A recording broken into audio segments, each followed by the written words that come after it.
கர்த்தருடைய மகா பரிசுத்தமுள்ள நாமத்திற்கு மகிமை உண்டாவதாக. இப்பொழுது கூட நம்ம வியாதியஸ்தர்களுக்காக ஜெபிக்கிற நேரம். ஒரு வசனத்தை நான் வாசிக்கிறேன். உபாகமம் 7ஆம் அதிகாரம் 15வது வசனம். கர்த்தர் சகல நோய்களையும் உன்னை விட்டு விலக்குவார். கர்த்தர் சகல நோய்களையும் உன்னை விட்டு விலக்குவார் என்று வாக்கு கொடுத்திருக்கிறார். சகல நோய்களையும் அப்படின்னு சொன்னாக்கா இதோ சின்ன வியாதி மட்டும்தான், சின்ன வியாதியை தான் ஆண்டவரால சுகப்படுத்த முடியும், ஒரு சின்ன ஒரு தலைவலி மட்டும்தான் இயேசுவால சுகப்படுத்த முடியும், அப்படி எல்லாம் கிடையாது. சகல நோய்களையும் மனுஷரோட பார்வையில அது மரணத்துக்கு ஏதுவான நோயா இருந்தாலும் அது ஆண்டவருடைய பார்வையில சின்ன சாதாரண விஷயம் தான். ஆண்டவருக்கு பலன் உள்ளவனுக்கும் பலன் இல்லாதவனுக்கும் உதவி செய்வது லேசான காரியம் என்று வேதத்துல வாசிக்கிறோம். கர்த்தர் சகல நோய்களையும் உன்னை விட்டு விலக்குவார் என்று வாக்கு கொடுத்திருக்கிறார். எல்லா நோய்களையும், அது சின்ன பலவீனமா இருந்தாலும் பெரிய பலவீனமாக இருந்தாலும் ஏசப்பாவால மட்டும்தான் சுகத்தை கொடுக்க முடியும். இந்த நாளிலும் கூட ஒருவேளை நீங்க பலவீனத்தோடு இருக்கலாம், உங்களுக்கு தெரிந்தவர்கள் வியாதி படுக்கையில இருக்கலாம், ஹாஸ்பிட்டல்ல இருக்கலாம், முடியாத நிலைமையில இருக்கலாம். டாக்டருங்க சொல்லிருப்பாங்க கேன்சர் வந்துருச்சு, இனிமே அவ்வளவுதான் அப்படின்னு சொல்லி டாக்டருங்க சொல்லிருக்கலாம். ஒருவேளை இந்த வியாதினால நீ சீக்கிரமா செத்து போயிடுவ அப்படின்னு சொல்லி மருத்துவர்களால கைவிடப்பட்ட நிலைமையில இருக்கலாம். ஆனா ஆண்டவர் என்ன சொல்லியிருக்கிறார்? கர்த்தர் சகல நோய்களையும் உன்னை விட்டு விலக்க போறார். இந்த நாளில நம்ம ஜெபிக்க போறோம். அது எப்பேற்பட்ட வியாதியாக இருந்தாலும் கர்த்தர் உங்களை விட்டு அந்த நோயிலிருந்து விடுதலையை கொடுக்கிற தேவன் விலக்க போகிறார். நம்ம ஜெபிக்க போகிறோம். இப்பொழுது கூட ஒரு வேத பகுதியை நாம் தியானிச்சுட்டு நம்ம ஜெபிக்கலாம். மார்க்கு 5ஆம் அதிகாரத்துல ஒரு காரியத்தை பற்றி நம்ம வாசிக்கிறோம். அது என்ன அப்படின்னு சொன்னாக்கா, 12 வருடமாய் ஒரு ஸ்திரீ பெரும்பாடுகளால உதிரப்போக்கினால கஷ்டப்பட்டுட்டு இருக்கிறாங்க. நான் அந்த வசனத்தை வாசிக்கிறேன். மார்க்கு 5ஆம் அதிகாரம் 25, 26. அப்பொழுது 12 வருஷமாய் பெரும்பாடுள்ள ஒரு ஸ்திரீ அநேக வைத்தியர்களால் மிகவும் வருத்தப்பட்டு தனக்கு உண்டானவைகளை எல்லாம் செலவழித்தும் சற்றாகிலும் குணமடையாமல் அதிக வருத்தப்படுகிற பொழுது. இதுல என்ன வாசிச்சோம்? 12 வருஷமா ஒரு ஸ்திரீ உதிரப்போக்கினால பெரும்பாடுகளால இந்த வியாதினால கஷ்டப்பட்டு இருக்கிறாங்க. அநேக வைத்தியர்களால் மிகவும் வருத்தப்பட்டு தனக்கு உண்டானவைகளை எல்லாம் செலவழித்தும், தனக்கு உண்டான எல்லா பணத்தையும் அவங்க செலவழித்து கூட என்ன கிடைக்கல, அவங்களுக்கு சற்றாகிலும் குணம் அடையாமல், கொஞ்சம் கூட சுகம் கிடைக்கவே இல்லை. எல்லா பணத்தையும் செலவழிக்கிறாங்க அந்த மருந்துகளுக்கு, அந்த நோயிலிருந்து விடுதலை வாங்கணும் அப்படின்னு சொல்லிட்டு எவ்வளோ டாக்டர் எவ்வளோ வைத்தியர்களை அவங்க பார்த்திருப்பாங்க. தனக்கு உண்டானவை எல்லாத்தையுமே அவங்க கிட்ட என்னென்ன இருந்துச்சோ அந்த ஸ்திரீ கிட்ட அது எல்லாத்தையுமே அவங்க அந்த வியாதிக்காக சுகமாகணும்னு சொல்லி செலவழிச்சா.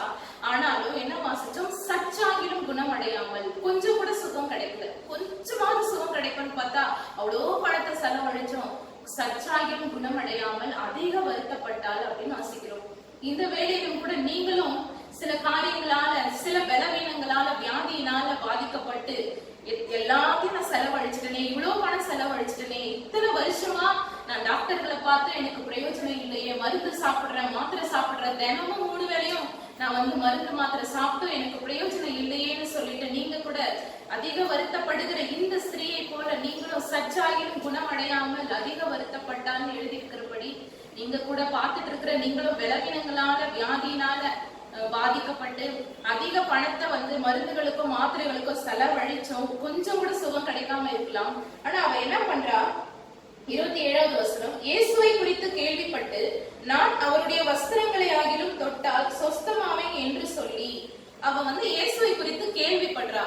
அவ பார்த்தது கூட இல்ல ஏசப்பாவ, அவ கேள்விதான் பண்றா. கேள்விப்பட்ட உடனே அவ என்ன பண்றான்னா விசுவாசிக்கிறா, தனக்குள்ளே விசுவாசிக்கிறா. ஏசப்பாவினுடைய அந்த வஸ்திரத்தின் ஓரத்தை, அவர் போட்டுட்டு இருக்கிற அந்த துணியினுடைய ஓரத்தை தொட்டா கூட எனக்கு என்ன கிடைக்கும்? சுகம் கிடைக்கும் அப்படின்னு சொல்லிட்டு அந்த ஸ்திரீ விசுவாசிக்கிறத நம்ம பாக்குறோம். அப்புறம் என்ன பண்றா? ஏசப்பா ஜனக்கூட்டத்துக்குள்ள நடந்து வராரு. அப்ப அதை அவ கேள்விப்பட்டு அவளோட வீட்டுல இருந்து ஓடி வரா. ஓடி என்ன பண்றா? 28வது வசனம். ஜனக்கூட்டத்துக்குள்ளே அவருக்கு பின்னாக அவருடைய வஸ்திரத்தை தொட்டாள். அந்த ஜனக்கூட்டத்தின் மத்தியிலையும் அவ என்ன பண்றா? விசுவாசமா ஏசப்பாவினுடைய வஸ்திரத்தின் ஓரத்தை தொட்டா எனக்கு சுகம் கிடைக்கும் அப்படின்னு சொல்லிட்டு ஏசப்பாவினுடைய வஸ்திரத்தை அவருக்கு பின்னால அவருக்கு தெரியாம தொடுறா. உடனே என்ன நடக்குது? 29வது வசனம். உடனே அவளுடைய உதிரத்தின் ஊரல் நின்று போய் உடனே நின்றுடுச்சு. அடுத்த நிமிஷமே அவருடைய வஸ்திரத்தின் அந்த ஓரத்தை தொட்ட உடனே, அந்த துணியை தொட்ட உடனே அவருடைய வஸ்திரத்தின் ஊரல் நின்று போயிடுச்சு அப்படின்னு வாசிக்கிறோம். அந்த வேதனை நீங்கி ஆரோக்கியம் அடைந்ததை அவள் தன் சரீரத்தில் உணர்ந்தாள். உடனே அவள் உணர்றா, நான் வந்து சுகமாயிட்டேன் அப்படின்னு சொல்லிட்டு அவளுடைய சரீரத்துல அவள் உணர்ந்தாள். ஏசப்பா கேக்குறாரு, ஏசப்பாவை கேக்குறாரு சீஷர்களை பார்த்து, என்னை தொட்டது யாரு அப்படின்னு சொல்லி சீஷர்களை பார்த்து கேக்குறாரு. உடனே சீஷர்கள் என்ன சொல்றாங்க? அவருடைய சீஷர்கள் அவரை நோக்கி, திரளான ஜனங்கள் உம்மை நெருக்கிக் கொண்டிருக்கிறதை நீர் கண்டும் என்னை தொட்டது யார் என்று கேட்கிறீரே என்றார்கள். உடனே சீஷர்கள் சொல்றாங்க, இவ்வளோ ஜனங்க உங்களை வந்து நெருக்கிட்டு போயிட்டு இருக்கிறாங்களே ஆண்டவரே, இப்போ நீங்க என்னை தொட்டது யாருன்னு சொல்லி கேக்குறீங்களே அப்படின்னு சொல்லி இயேசுவை பார்த்து சீஷர்கள் சொல்றாங்க. சீஷர்கள் கிட்ட இயேசு என்ன சொல்றாரு? அவர் வந்து அவருடைய சரீரத்திலிருந்து வல்லமை புறப்பட்டதை இயேசப்பா உணர்ந்தார். எப்படி உணர்ந்தார்னா, அவர் விசுவாசத்தோடு அவருடைய வஸ்திரத்தின் ஓரத்தை தொட்ட எனக்கு சுகம் கிடைக்கும்னு சொல்லி விசுவாசமா தொடுறா. விசுவாசமா அவர் தொட்டதுனால ஆண்டவருடைய சரீரத்திலிருந்து உடனே வல்லமை புறப்பட்டு அந்த நோயிலிருந்து அந்த ஸ்திரீக்கு விடுதலை கிடைத்ததுன்னு வாசிக்கிறோம். இப்பொழுது கூட நம்ம ஜெபிக்க போறோம். இந்த ஸ்திரீ வந்து எப்படி ஆண்டவரை குறித்து கேள்விப்பட்டு விசுவாசமா அவருடைய வஸ்திரத்தின் ஓரத்தை தொட்டா நான் சுகமாயிடுவேன்னு சொல்லி தொட்ட உடனே சுகமானாலோ, இப்ப நம்ம சொல்ல போற ஆண்டவரே என்னை தொடுங்க ஆண்டவரே. அந்த ஸ்திரீ எப்படி வந்து தொட்ட உடனே, அதுவும் எத்தனை வருஷம், 12 வருஷமா நம்ம ஜெபிக்க போறோம். ஒருவேளை நீங்க கூட ஜெபம் பண்ணிட்டு இருக்கலாம், உங்களுக்கு தெரிந்தவர்களுக்காக ஜெபிக்கலாம். அநேக நாள் ஹாஸ்பிட்டலே இருக்கிறோமே, எப்பதான் நம்ம வெளியே வருவோம், எப்ப நம்மளுக்கு சுகம் கிடைக்கும், நிறைய நாள் இந்த மாத்திரை மருந்து சாப்பிடுறோம், கொஞ்சம் கூட சுகம் கிடைக்கலையே அப்படின்னு சொல்லிட்டு நீங்க வருத்தத்தோடு இருக்கலாம். ஒருவேளை உங்களுடைய சரீரத்துல பலவீனமா இருக்கலாம். இப்பொழுது நம்ம ஜெபம் பண்ண போறோம். ஏசப்பாவினுடைய வல்லமை எப்படி அந்த ஸ்திரீயை வந்து தொட்டு சுகத்தை அவள் அடைந்தாலோ, ஆண்டவர் தொடல, ஏசப்பாவினுடைய வஸ்திரத்தை விசுவாசத்தோட அந்த ஸ்திரீ தொட்டதுனால சுகம் அடைந்தாள். இப்ப நம்ம சொல்ல போறோம், ஆண்டவரே அந்த ஸ்திரீயை உங்க வல்லமையினால ஆண்டவரே, உங்க சரீரத்திலிருந்து வல்லமை புறப்பட்டு சுகம் கிடைத்தது போல இப்பொழுது ஆண்டவரே, எங்கெல்லாம் பலவீனங்கள் காணப்படுகிறதோ அங்கெல்லாம் நீங்க உங்க கைகளை வைங்க. ஆண்டவருடைய வல்லமை நிச்சயமா வெளிப்படும். உங்களுக்கு தெரிந்தவர்கள் யாராவது பலவீனத்தோடு இருந்தாலும் அவங்களுக்காக நம்ம ஜெபிக்கலாம். அது எப்பேற்பட்ட வியாதியா இருந்தாலும் முதல்ல நம்ம மாஸ்டர் இல்லையா, கர்த்தர் சகல நோய்களையும் உன்னை விட்டு விலக்குவார். சகல நோய்களையும், எல்லா நோய்களையும் அவரால மட்டும்தான் விடுதலை கொடுக்க முடியும், சுகமாக்க முடியும். இப்ப நம்ம ஜெபம் பண்ண போறோம். ஏசப்பா பெரிய காரியங்களை செய்வார். நம்ம ஜெபிக்கலாம். மகா பரிசுத்தமுள்ள எங்கள் நல்ல தகப்பனே, இந்த அருமையான நேரத்திலும் நன்றியோடு ஸ்தோத்திரிக்கிறோம் ராஜா. தம்மை நோக்கி கூப்பிடுகிற யாவருக்கும் கர்த்தர் சமீபமாய் இருக்கிறார். உண்மையாய் தம்மை நோக்கி கூப்பிடுகிற யாவருக்கும் கர்த்தர் சமீபமாய் இருக்கிறார் என்ற வேத வசனத்தின்படியாய் ஆண்டவரே, இந்த வேளையிலும் கூட ஏசப்பா உம்மை நோக்கி கூப்பிடுகிற இந்த வேளையில ஆண்டவரே, நீர் எங்களுக்கு சமீபமாய் வந்திருக்கிறதற்காய் நன்றியோடு ஸ்தோத்திரிக்கிறோம். இந்த வேளையிலும் ஆண்டவரே, பலவீனத்தோடு பார்த்து கொண்டிருக்கிற, பலவீனத்தோடு ஆண்டவரை ஜெபித்துக் கொண்டிருக்கிற ஒவ்வொருவரையும் ஒரு கருத்துல ஒப்பு கொடுக்கிறோம் ராஜா. ஒவ்வொரு பிள்ளைகளையும் ஒரு கருத்துல ஒப்பு கொடுக்கிறோம் சுவாமி. நீ கண்ணோக்கி பாருங்க. ஏசப்பாவை பார்த்து சொல்லுங்க, என்னை பாருங்க ஆண்டவரே, என்ன பாருங்க ஆண்டவரே, என்ன பாருங்க ஏசப்பா. எப்படி அந்த ஸ்திரீயை தொட்டு சுகம் அடைத்தீரோ ஆண்டவரே, சுகம் அளித்தீரோ, அது போல என்னை பாருங்க. கொஞ்ச நேரம் சொல்லுங்க, இயேசுவே என்னை பாருங்கப்பா. ஆண்டவரே என்னை கண்ணோக்கி பாருங்க ஏசப்பா. நீங்க பார்த்தாவே சுகம் கிடைக்கும் ஆண்டவரே. ஆண்டவரே உங்களுடைய சரீரத்துல வல்லமை உண்டு ஆண்டவரே, உங்களுடைய வஸ்திரத்தின் ஓரத்துல வல்லமை உண்டு. சொல்லுங்க ஏசப்பா பார்த்து சொல்லுங்க, ஏசப்பா உம்மிடத்துல வல்லமை உண்டு ராஜா. நீர் பெரியவர், நீர் பெரியவர் ஆண்டவரே, நீ சுகம் அளிக்கிறவர். சொல்லுங்க இயேசுவே, நீ சுகம் அளிக்கிற தேவன், நீ சுகம் அளிக்கிற தேவனா இருக்கிறீர் ஆண்டவரே. அப்பா இந்த வேளையிலும் கூட ஆண்டவரே ஜெபிக்கிறோம் ஏசப்பா. ஆண்டவரே வியாதியோடு ஆண்டவரை பார்த்து கொண்டிருக்கிற ஒவ்வொரு ஆண்டவரே பிள்ளைகளின் மீது வல்லமை இறங்கும்படியாய் ஜெபிக்கிறோம் ஏசப்பா. ஆண்டவரே உச்சம் தலை முதல் உள்ளம் கால் வரையிலும் ஏசப்பா, எங்கெல்லாம் பலவீனங்கள் காணப்படுகிறதோ அங்கெல்லாம் இயேசுவினுடைய வல்லமை இறங்கும்படியாய் ஜெபிக்கிறோம் ஏசப்பா. ஏசப்பா ஆண்டவரே, அந்த ஸ்திரீ எப்படியாய் ஆண்டவரே அநேக வைத்தியர்களால ஏசப்பா அவள் போய் ஆண்டவரே அநேக வைத்தியர்கள் கிட்ட போயிட்டோம், அவளுக்கு சற்றும் குணமாகலையே ஆண்டவரே. அப்படியாய் ஆண்டவரே அநேக வைத்தியர்களை பார்த்தோம், மாத்திரை மருந்து சாப்பிட்டு கூட எனக்கு சுகம் கிடைக்கலையேன்னு சொல்லி ஆண்டவரே கண்ணீரோடு இருக்கிற ஒவ்வொரு பிள்ளைகளுக்கு நீங்க மனம் இறங்குங்க ஆண்டவரே, மனம் இறங்குங்க ஏசப்பா. நீங்க மனம் துணுங்குகிற தேவனாய் இருக்கிறீங்களே ஏசப்பா, மனம் இறங்குங்க ஆண்டவரே, மனம் இறங்குங்க ஏசப்பா. ஆண்டவரே இந்த வேளையிலும் ஆண்டவரே சரீரத்துல உங்க வல்லமை இறங்கட்டும் ஆண்டவரே. அந்த ஸ்திரீயை தொட்ட அதே வல்லமையினால ஆண்டவரே பலவீனப்பட்டு இருக்கிற ஒவ்வொரு பிள்ளைகளையும் நீங்க நிரப்பும்படியாய் ஜெபிக்கிறோம் ஏசப்பா. ஆண்டவரே ஏசப்பா ஐசியூல இருக்கிற ஒவ்வொருவருக்காக நாங்க ஜெபிக்கிறோம் ஆண்டவரே. மருத்துவமனையில போராடி கொண்டிருக்கிற மூச்சு விட முடியாமல் ஆண்டவரே ஆக்சிஜன் கூட கிடைக்க முடியாம எத்தனையோ ஜனங்கள் ஆண்டவரே தங்களுடைய ஆண்டவரே மூச்சு விட முடியாம கஷ்டப்பட்டு கொண்டிருக்கிறாங்களே ஏசப்பா. யார் அந்த நிலைமையில விடுதலையை கொடுக்க முடியும், யாரு சுகத்தை கொடுக்க முடியும்னு சொல்லி கண்ணீரோடு இருக்கிறாங்களே ஆண்டவரே. அப்படிப்பட்டவர்களுக்கு உங்களுடைய சுவாசத்தை நீர் அனுப்பும்படியாய் ஜெபிக்கிறோம் ஆண்டவரே. அனுப்புங்க அனுப்புங்க அனுப்புங்க. இந்த வேளையில நம்ம வல்லமை இறங்கட்டும் ஆண்டவரே. அந்த ஸ்திரீயை தொட்ட அதே வல்லமை, அந்த ஸ்திரீக்கு சுகத்தை கொடுத்த அதே வல்லமையினால ஒவ்வொரு பலவீனப்பட்டிருக்கிற ஒவ்வொரு உறுப்புகளிலும் இயேசுவினுடைய வல்லமை இறங்கட்டும் ஏசப்பா.